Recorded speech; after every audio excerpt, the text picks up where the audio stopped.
ఏమండి, తెలుగుదేశం పార్టీకి ముఖ్యంగా చంద్రబాబు నాయుడు గారికి కొన్ని చిక్కులు వచ్చి పడ్డాయండి. లోకేష్ గారికి కూడా వచ్చాయి ఆ చిక్కులు. అదేంటంటే మొన్న ఎలక్షన్ ముందు కొన్ని ప్రయోగాలు చేశారు వీళ్ళు. తెలుగుదేశం పార్టీలో యువరక్తాన్ని ఎక్కించాలి అని చెప్పేసి,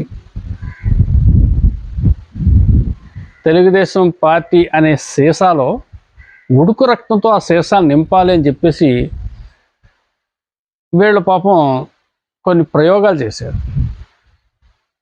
ఆ ప్రయోగం కొన్ని చోట్ల సక్సెస్ అయింది, కొన్ని చోట్ల వికటించింది. ఆ ప్రయోగం ఏంటంటే, గతంలో రాజకీయంగా కనీస అనుభవం లేని, అంటే కనీసం పంచాయతీ స్థాయి వార్డు మెంబర్ కూడా చేయనటువంటి వ్యక్తుల్ని, యువకుల్ని తీసుకొచ్చి వాళ్ళకి అసెంబ్లీ టికెట్ ఇచ్చి గెలిపించి మంత్రులు కూడా చేశారు. ఇప్పుడు వాళ్ళ పరిస్థితి ఎలా ఉందంటే, ఆ మంత్రులకి ఏమీ తెలియట్లేదు, రాజకీయాలు ఏమీ అర్థం కావట్లేదు. పోలిట్ బ్యూరోకి వెళ్తున్నారు, క్యాబినెట్ మీటింగ్కి వెళ్తున్నారు, అసెంబ్లీకి వెళ్తున్నారు, వస్తున్నారు, అంతే. వాళ్ళు ఏం చెప్తున్నారు ఏంటంటే వీళ్ళకి అర్థం కావట్లేదు. పోనీ ఎవరైనా వెళ్ళి చెప్తే వింటారంటే వీళ్ళు వింటలేదు. ఇలా కొత్త మంత్రులతో తలపొడి వచ్చేసింది చంద్రబాబు నాయుడు గారికి, లోకేష్ గారికి. ఓ పక్కన 1983 నుంచి పార్టీని అంటిపెట్టుకుని ఉన్నటువంటి వాళ్ళు, అదేవిధంగా 1995 ఆగస్టు సంక్షోభంలో ఎన్టీఆర్ కాదని చంద్రబాబు నాయుడు గారి పగ్గాలు ఇవ్వడంలో ప్రధాన పాత్ర వహించినటువంటి కొంతమంది నాయకులు సైతం పక్కన పెట్టి వాళ్ళకి కాదని కొత్త వ్యక్తులకి, కొత్త యువకులకి మంత్రులుగా అవకాశం ఇచ్చారు. కానీ వీళ్ళు దానికి తగ్గట్టు కూడా పనిచేయట్లేదు. ఇప్పుడు ఏమైందంటే, పెద్దోళ్ళు కినుక వహించారు, వాళ్ళు అలకపాను పెక్కేశారు. వాళ్ళు ఎక్కితే ఎక్కారు, వాళ్ళతో పని ఉందని కొత్త దూసుకుపోతుంటే అది చేయట్లేదు. ఇప్పుడు ఎటు కాని పరిస్థితి, ఏం చేయాలో అర్థం కావట్లేదు.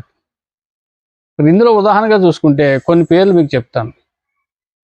గోదావరి జిల్లాలో రామచంద్రపురం వాసంశెట్టి సుభాష్ కార్మిక శాఖ మంత్రి, గతంలో చెప్పుకున్నాం మనం. ఇతను ఇలాగే ఒకప్పుడు వైసీపీ ఏదో సీట్ ఇచ్చారు, నగ్గాడు, మంత్రి అయిపోయారు. మన ఎమ్మెల్సీ ఓటర్ నమోదులో వెనకబడిపోయారని చెప్పేసి ఒక ఆడియో ఒకటి బయట రిలీజ్ అయిపోయింది. ఆ తర్వాత ఇతను వెళ్ళి ఫోటో తీయించుకుని, అబ్బాయి లేదు నన్ను మళ్ళీ పొగిడారని ఇతనే పెట్టుకున్నాడు పోస్టింగ్.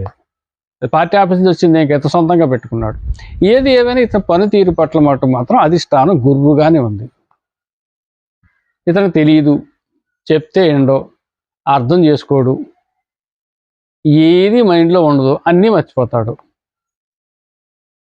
ఈ విధమైనటువంటి ముద్ర అతని మీద పడిపోయింది. మరి ఏం చేయాలి?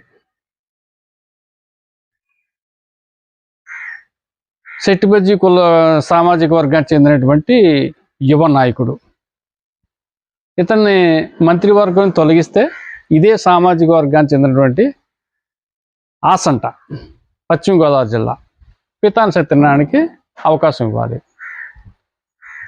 ఇవ్వచ్చు. అవకాశం ఇస్తే ఏంటి పరిస్థితి? వీళ్ళ పాలసీ దెబ్బతింటుంది. వీళ్ళ పాలసీ ఏంటి? యువ రక్తానికి, ఉడుకు రక్తానికి, యువకులకి మంత్రులు చేయాలని పాలసీ లోకేష్ గారిది. మరి పితాని సత్యనారాయణ గారికి 60 అబవ్ ఉంటాయి. అప్పుడు వీళ్ళు అనుకున్న పాలసీ దెబ్బతింటుందని కొంత ఆలోచన. ఏం చేద్దాం?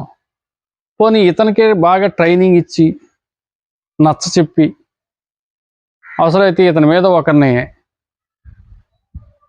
ఏసీ సూపర్వైజర్గా అతనితో నిత్యం మానిటరింగ్ చేయించుకుని, పోనీ ఇతన్ని లైన్లో పెట్టుకుందామంటే ఇప్పటికి 7 మాసాలు అయింది, ఇతనిలో మార్పు లేదు.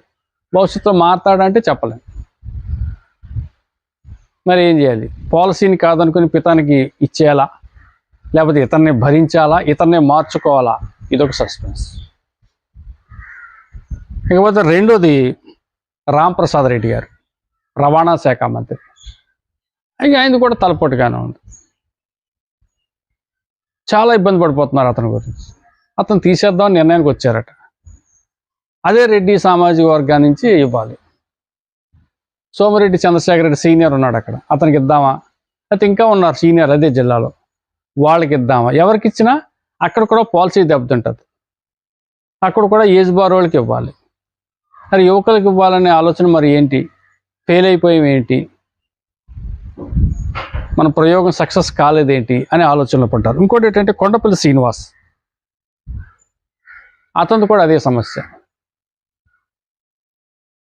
అతను బొత్స సత్యనారాయణతో చాలా ఫ్రీగా మంచి రిలేషన్షిప్ మెయింటైన్ చేస్తున్నాడు. ఇతను ఎక్కడో అన్నాడట నా రాజకీయ గురువు అని చెప్పేసి, అదో పెద్ద తలపోటు అయిపోయింది.